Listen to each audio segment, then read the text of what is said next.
Bonsoir, bonsoir, le peuple de Dieu. Bonsoir. Alors nous sommes arrivés au moment là où vous allez écouter le Seigneur. Soyons prêts, disposons nos cœurs. Et Dieu va encore nous encourager, nous fortifier dans tout ce que chacun est en train de traverser ou en train de vivre. Que le Seigneur prenne encore le contrôle.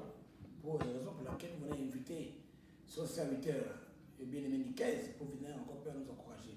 Par votre contrôle, recevons l'œuvre de Dieu. Amen. Amen. Bonsoir, bonsoir. Gloire à Dieu. Bonsoir le peuple de Dieu. Bonsoir, bonsoir, bonsoir, bonsoir. Amen. Amen. Alors, on se retrouve encore ce soir, comme d'habitude. Nous allons continuer notre édification comme nous avons l'habitude de le faire. Amen. Alors, voilà ce qu'on fait au Seigneur, lui qui nous conduit dans ce lieu. Prions le Seigneur au nom de Jésus. Père éternel, je viens encore te rendre grâce pour ce moment que tu nous accordes, Seigneur. Nous sommes venus encore et nous entretenus au sujet de ta parole, Père, quand tu nous as donné les instructions, Père, de garder ta parole. Alors parle-nous encore ce soir et que cette parole puisse être gravée dans nos cœurs afin de pouvoir nous conduire dans la vérité. Merci encore ce moment. Nous te soumettons encore ce moment. Prends le commandement, le contrôle. Dirige-nous encore ce soir. Ouvre l'entendement de nos cœurs, Seigneur, afin de recevoir cette parole pour que ça puisse nous donner la vie. Au nom de Jésus-Christ, Amen. Amen, amen. Amen. Bonsoir, bonsoir le peuple de Dieu. Bonsoir. Amen. Gloire à Dieu. Alors, nous allons continuer notre édification. Alors, ce soir, nous allons parler de quelque chose qui est important. Amen. Nous prions, nous cherchons la face de Dieu, mais nous devons comprendre que Dieu attend aussi de notre part notre foi pour que ça puisse être vraiment actif au service de son assemblée. Amen.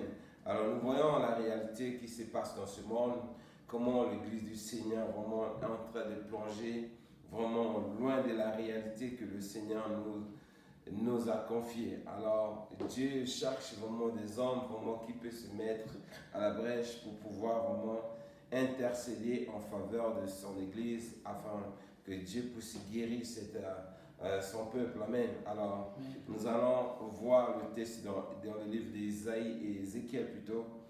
Chapitre 22, ça va nous parler de l'état de l'Église et les serviteurs que Dieu a choisis pour pouvoir prendre soin de son peuple. Mais regardez comment le corps de Christ, l'Église de Christ est dirigée. Amen. Ça, c'est l'époque.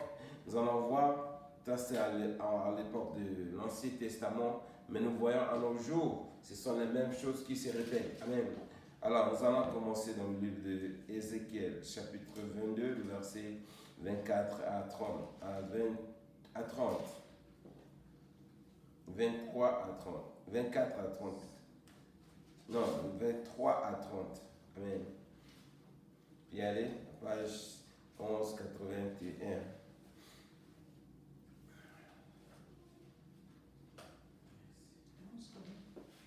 1181.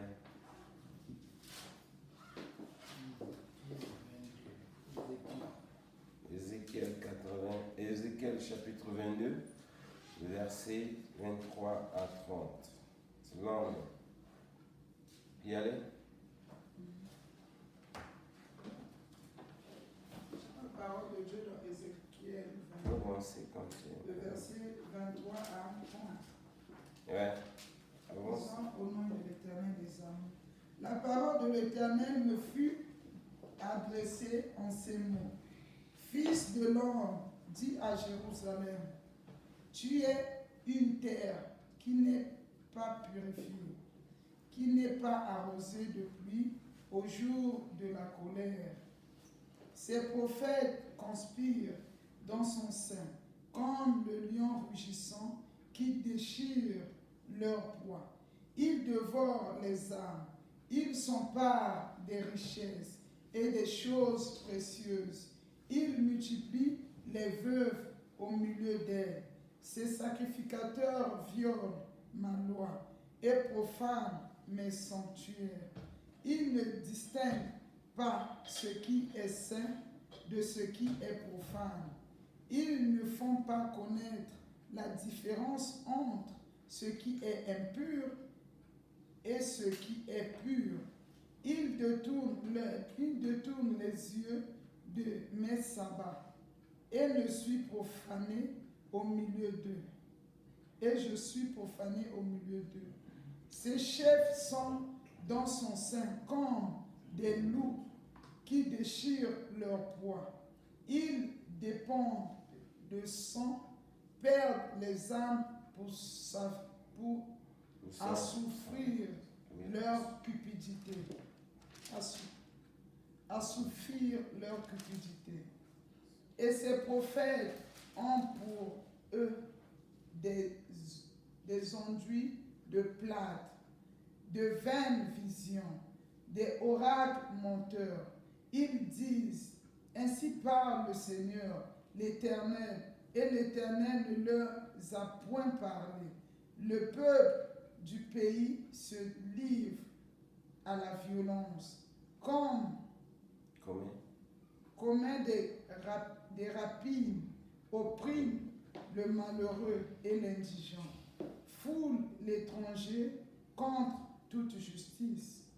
Je cherche parmi eux un homme qui élève un mur, qui se tienne à la brèche devant moi en faveur du pays, afin que je ne le détruise pas, mais je m'en trouve point. Amen. Amen. Amen.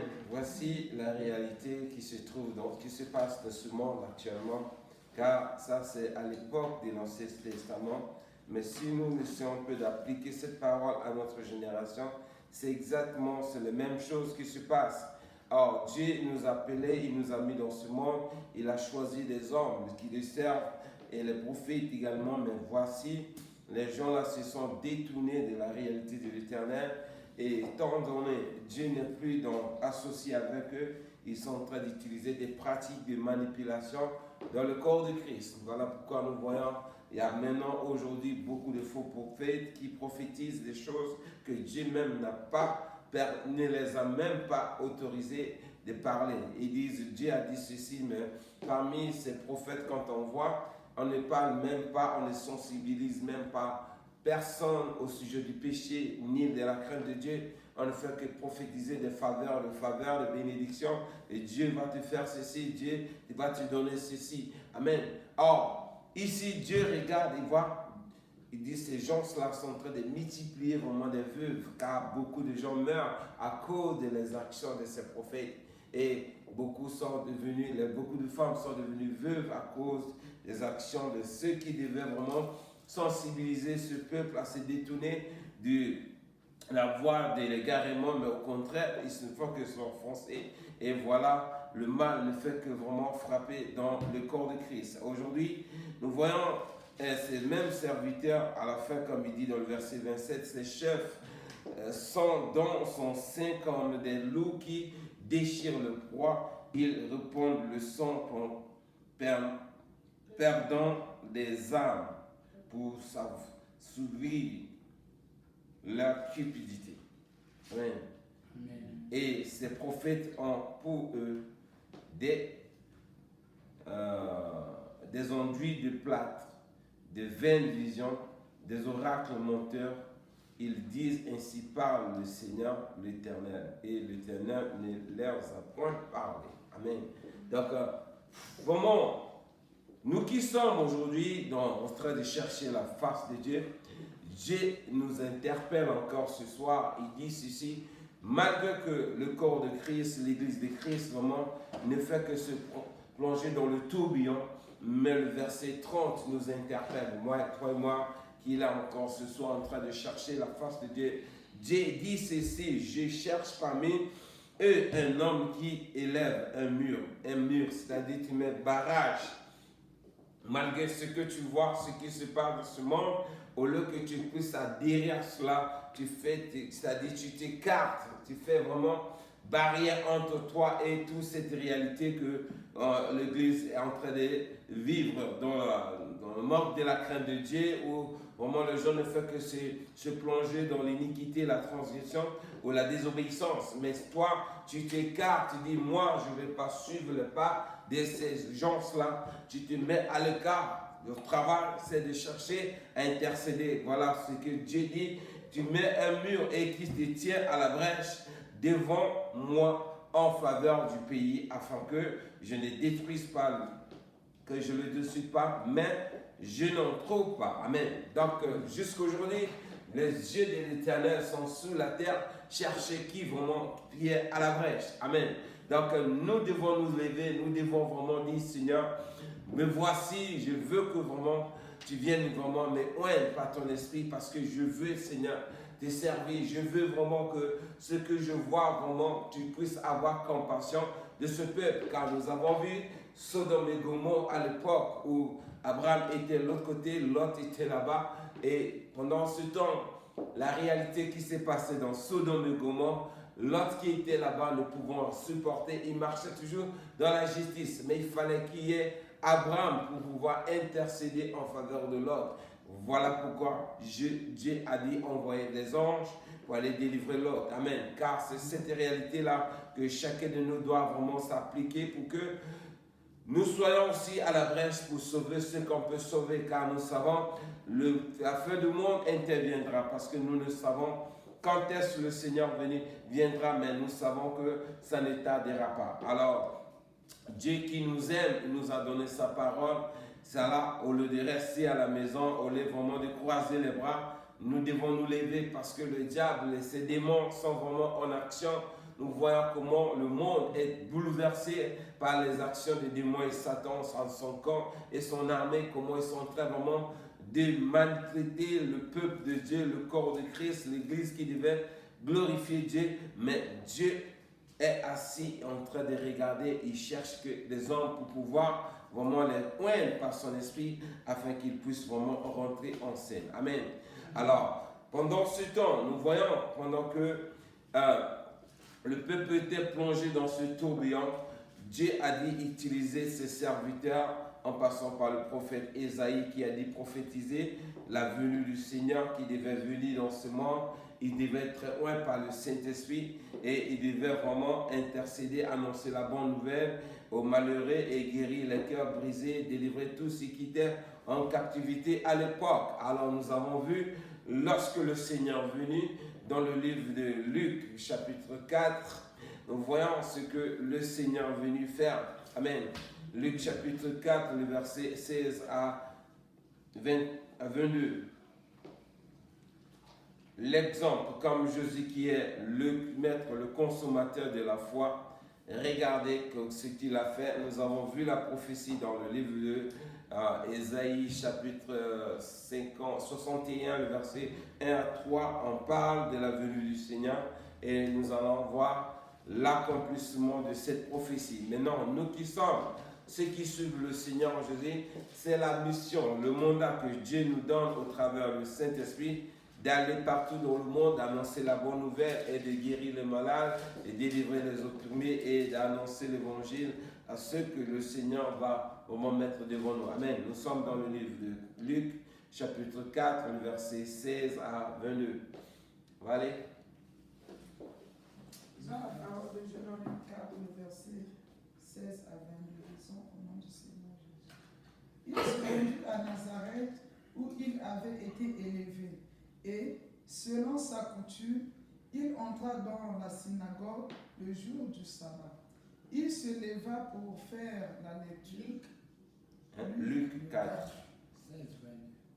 Et on lui remit le livre du prophète Ésaïe. Ayant déroulé, il trouva l'endroit où il était écrit. L'Esprit du Seigneur est sur moi, parce qu'il m'a oint pour annoncer une bonne nouvelle aux pauvres. Il m'a envoyé pour guérir ceux qui ont le cœur brisé, pour proclamer aux captifs la délivrance et aux aveugles le recouvrement de la vue, pour envoyer libres les opprimés, pour publier une année de grâce au Seigneur. Ensuite, il roula le livre, le remit aux serviteurs et s'assit. Tous ceux qui se trouvaient dans la synagogue avaient les regards fixés sur lui. Alors il commença à leur dire: Aujourd'hui, cette parole de l'Écriture que vous venez d'entendre est accomplie. 21. Jusqu'à 22. Et tout lui rendait témoignage. Il était étonné des paroles de grâce qui sortaient de sa bouche. Et il disait, n'est-ce pas le fils de Joseph? Amen. Amen. Amen. Donc nous voyons la prophétie qui a été donnée dans le livre de Ésaïe 61, le verset 1 à 3. Et nous voyons l'accomplissement. Ici nous voyons le Seigneur lorsqu'il est venu il est entré il est venu, comme il est dit, il est rentré à Nazareth et où il a été élevé selon la coutume. Il entra dans la synagogue le jour du sabbat et il s'éleva pour faire la lecture. On lui remit le livre du prophète Ésaïe, l'ayant déroulé, il trouva l'endroit où il est écrit. Amen. L'Esprit du Seigneur sur moi, parce que on m'a oint pour annoncer la bonne nouvelle aux pauvres. Il m'a envoyé pour guérir ceux qui ont le cœur brisé, pour proclamer aux captifs la délivrance et aux aveugles le recouvrement de vie, pour renvoyer les libres et les opprimés, pour publier une année de grâce du Seigneur. Amen. Donc, voici comment Dieu nous montre, ça c'est comme l'échantillon du corps de Christ, ceux qui sont revêtus de la puissance du Saint-Esprit. Amen. L'erreur que nous faisons, mes frères et sœurs, lorsque nous venons à l'église, nous prions pour nous-mêmes, alors que Dieu a dit, toute personne qui sera consacrée par le Saint-Esprit, l'objectif c'est d'aller partout dans le monde annoncer l'évangile. Amen. Alors, la tâche que Dieu nous montre ici, c'est comme en tant que soldat de Christ, en tant que le oint de Jésus-Christ, si tu te reconnais vraiment enfant de Dieu et que tu es consacré par le Saint-Esprit, l'objectif de ce Saint-Esprit en toi consiste vraiment à annoncer la bonne nouvelle aux pauvres et à guérir ceux qui ont le cœur brisé et à proclamer aux captifs la délivrance et aux aveugles le recouvrement de vie et renvoyer libre ceux qui sont opprimés. Amen. Alors, donc le rêve que nous faisons de venir prier et plus tard, j'adore Dieu, je sens la présence de Dieu, je sens l'onction de Dieu et je vais m'asseoir. C'est comme si nous sommes là au lieu d'aller faire ce que Dieu nous a donné. Dieu nous a donné toutes les armes nécessaires, nous a équipés vraiment par l'onction nécessaire pour aller vraiment se mettre au service vraiment du royaume des cieux. Mais nous sommes là assis en train de se contenter de ce que Dieu a fait dans nos vies, alors que tout ce que nous avons reçu de la part de Dieu comme onction consiste vraiment d'aller toucher ceux qui sont loin encore de la réalité du royaume des cieux. Amen. Donc le Seigneur ici nous montre lui-même que cette parole a été accomplie dans sa propre vie lui-même. Amen. Alors, étant donné, nous sommes ceux-là qui suivent vraiment l'exemple du Seigneur Jésus, le Saint-Esprit que nous avons reçu, ou nous avons été baptisés par le Saint-Esprit, son travail dans le corps de tous ceux qui vraiment où s'habitent, elle consiste d'aller annoncer la bonne nouvelle partout dans le monde. Amen. Et de guérir le malade et d'opérer des miracles pour que Dieu soit glorifié dans la vie de tous ceux qui sont en captivité. Car nous avons vu dans le livre d'Ézéchiel, ces prophètes qui doivent se mettre au service de ce ministère et ils ont commencé à faire autre chose. Amen.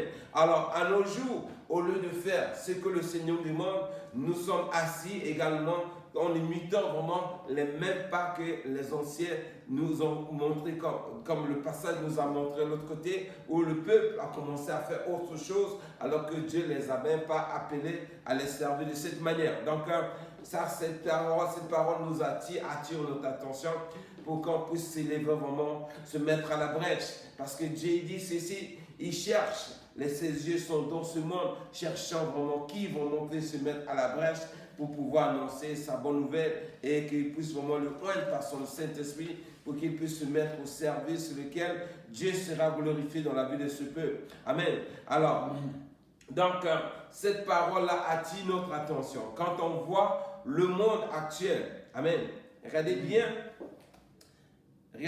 comment ce livre d'Ésaïe, la prophétie dit dans le livre d'Ésaïe, chapitre 61, le verset, amen, le verset Et verset